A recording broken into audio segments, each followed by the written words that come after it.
Welcome back to the channel. It's Steven the Fanboy, and I fell off gaming. And this matters because I was thinking, who could Google Stadia appeal to? Obviously, appeals to me, and I'm trying to break down uh, my type. What kind of gamer type am I? And who am I exists in the market? I know I'm not super tech savvy, honestly. When I'm looking at other people's videos and they're talking about the resolution, the 4K at 30 or 1080p at 60, 4K at 60, all all the things about what makes next gen console or next gen or current gen by this point. Um, and I got some thoughts on that, but I'll put that in another video. But what got me is I think that Stadia is perfect for the gamer who quit gaming. And let me tell you what I mean by that. I said before that the last console that I purchased was the PlayStation 3. And I didn't purchase the PlayStation 4 for a simple reason. I didn't have the money. You know, I was a budget gamer, and not by choice. It's a budget gamer because I couldn't afford the thing. And the at the closest I came, I think GameStop were selling a base PS4 Slim or something like that at $200, and I almost went for it. $200 was a lot of money for me at the time. I can pay for it now, but at the time it was a lot of money. And everybody against like, no, don't get that, don't get that. No. You'll fill the memory. They don't have enough memory. You'll get one, two games on the tops, and then you won't have nothing. So that discouraged me from getting the PS4 then. The early before that, and PlayStation 3 that I have that's somewhere in my apartment. I think it's in my bedroom, collecting dust. I bought that off eBay at one of the cheapest price I can get. Boy, I should bring things up. You know what? You know what? One second. This is the last system that I purchased for myself. The big old fat PlayStation 3. You can kind of see the dust all on this thing. Uh, and and it's not even old enough to play the PlayStation 2 games, which I was disappointed in. Some coursework, got like these little two IO ports, So this little thing was the last system I purchased. Now, why is that important? Because even though I like to call myself as a gamer, uh, finances and just priorities stop me from being a real gamer, so to speak. I just couldn't do it. And honestly, as I said before, I had more fun on my PlayStation 2, but the PlayStation 2s that I was having, I think I had like three of those things. They were bugging out, they were breaking down me left and right. So those were out, and I just kind of accepted that I'm going to be playing the same old games over and over again. I started buying used PlayStation 3 games.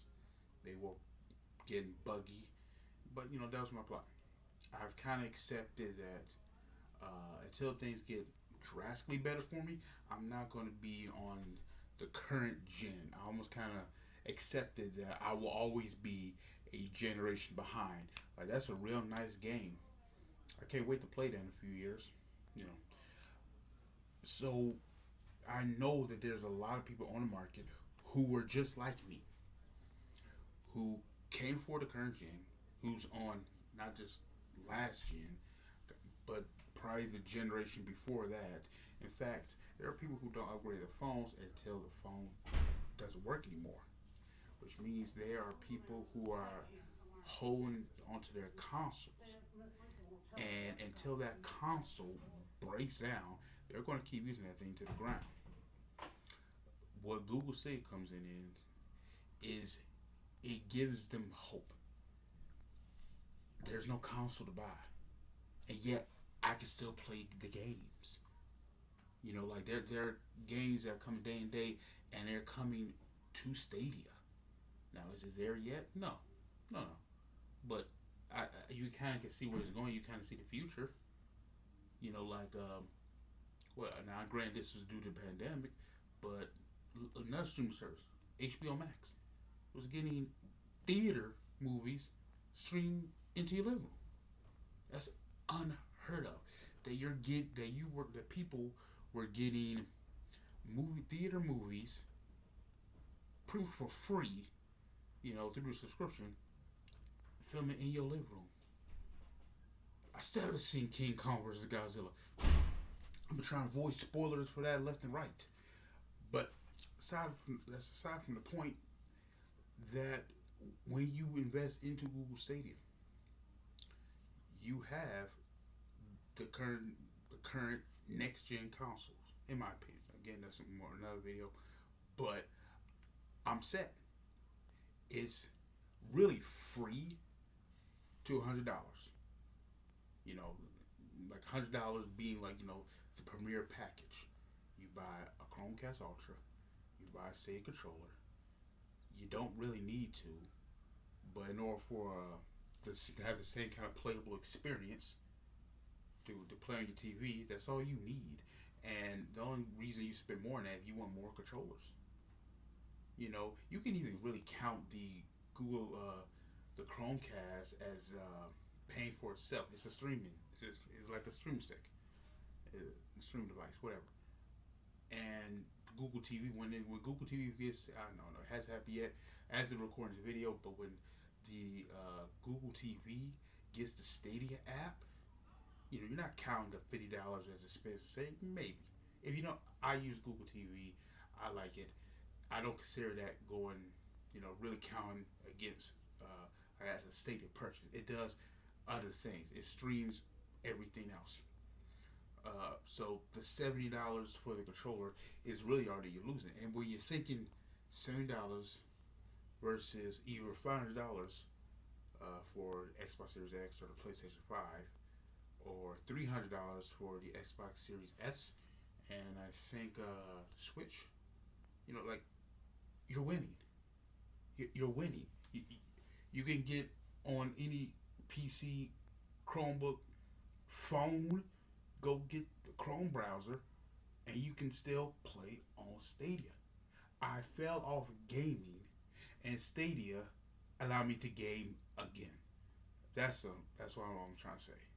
Stadia let me game again. How many people are like me? How many lames are out there like me who missed out on all the drama that was PlayStation 4, Pro, Xbox One? How many of us that missed all that? I missed over a generation of drama, a generation of games, and Stadia is letting me get back into it. That's why I'm a fanboy.